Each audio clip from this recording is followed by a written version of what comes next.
So, what did you guys do so well in the third quarter to kind of get control of the game? Ira, early in the game we just made some critical mistakes, and sometimes you make mistakes and you get the ball down and go to the next play. Those mistakes turn into touchdowns. Whether it was one guy, whether it was a group of guys, and guys wanted so much to play so well, there early in the game, but just proud of the overall fight.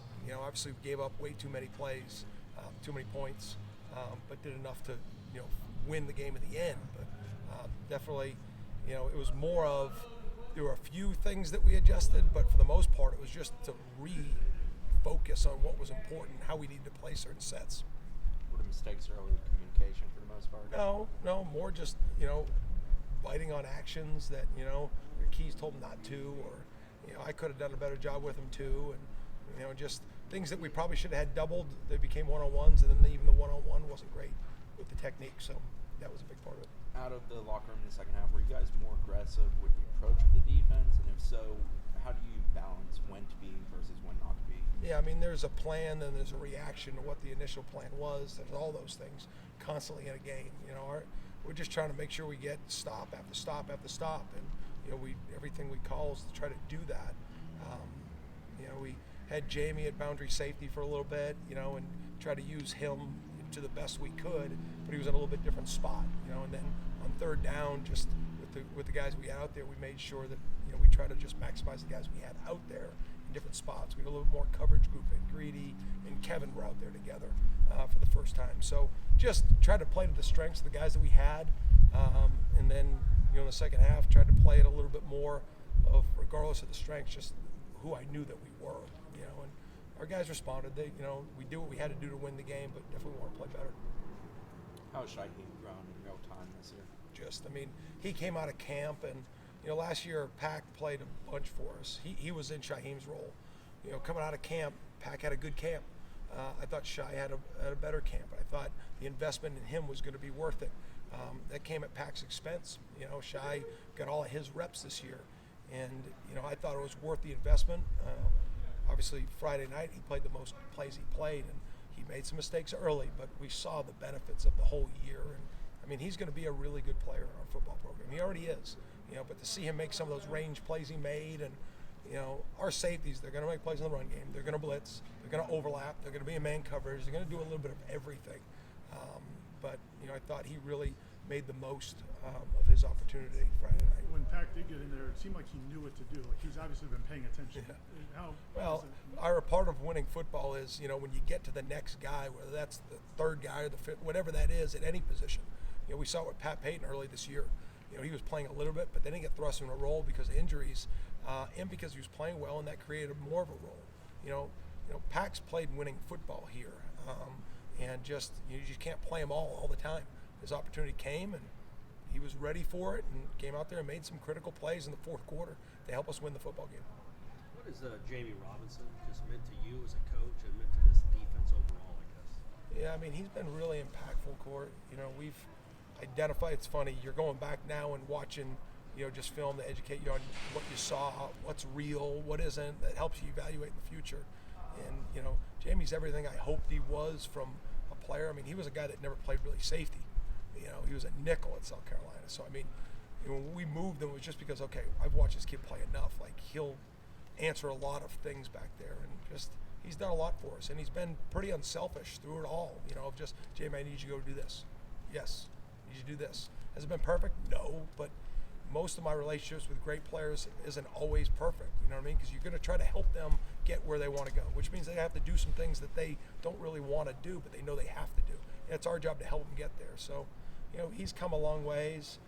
His attitude's been tremendous, and he's meant a lot to me, just to see his individual growth and see how much that means to his mom and his family. When you guys were looking at the portal, how big is that conversation? Coach, you, position coach, and how many people are involved in that? It's not super organized the way it's set up now, not for our staff, but just nationally.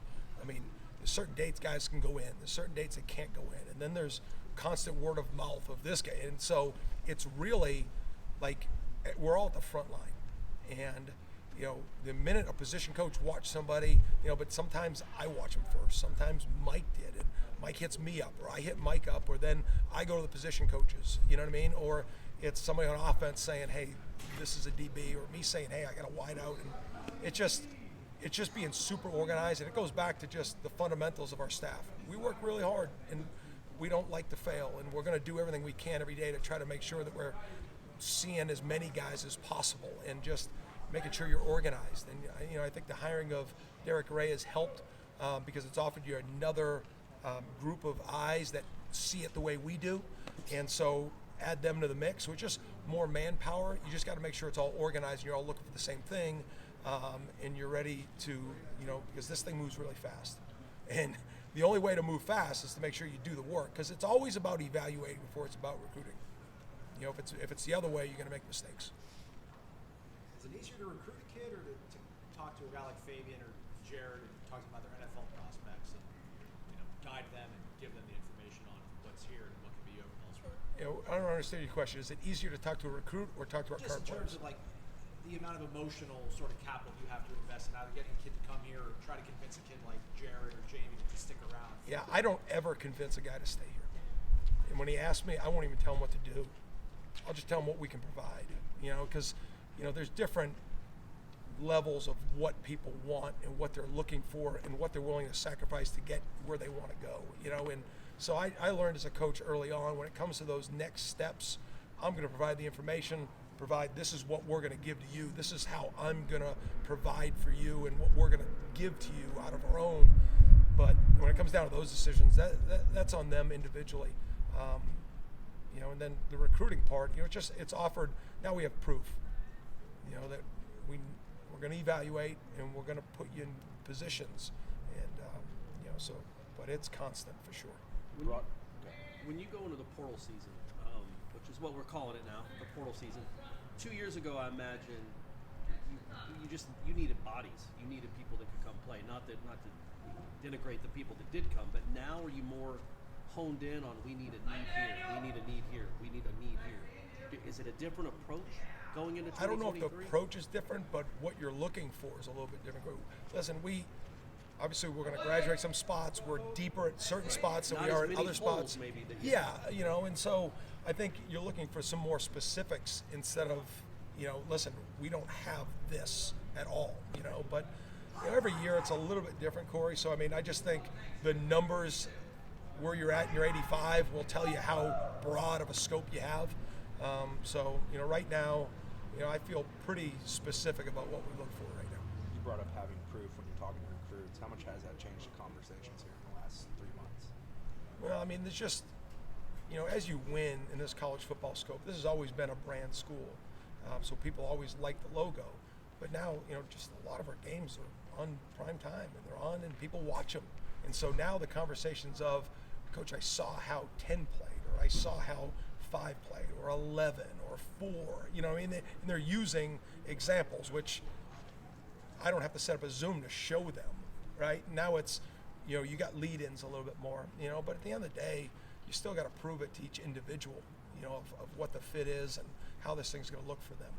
How much have you seen from Tay Woody since you guys got him on? Not a lot yet, I've had 3 or 4 sit downs with him just to try to tell him the things that I think he can direct his focus on.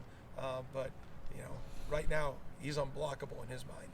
So we'll just keep working with him. The young defensive linemen you guys have, not all of them got a ton of playing time. Some did, Yeah. But you got Josh. I think had the most tackles for loss of any freshman in the conference. Pat wins defensive rookie of the year. How excited are you about those young defensive linemen?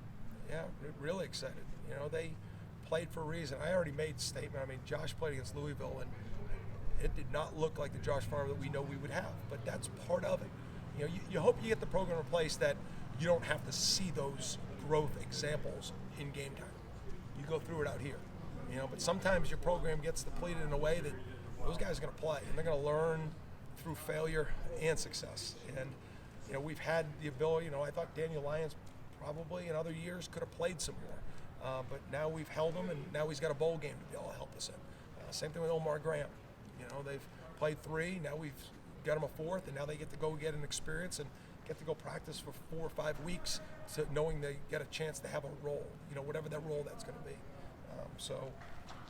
And we played a lot of freshmen around here, you know, and the ones that play usually deserve to play, but some guys were forced into action. But it's good to be able to have it. The system's in place now, but the work is constant.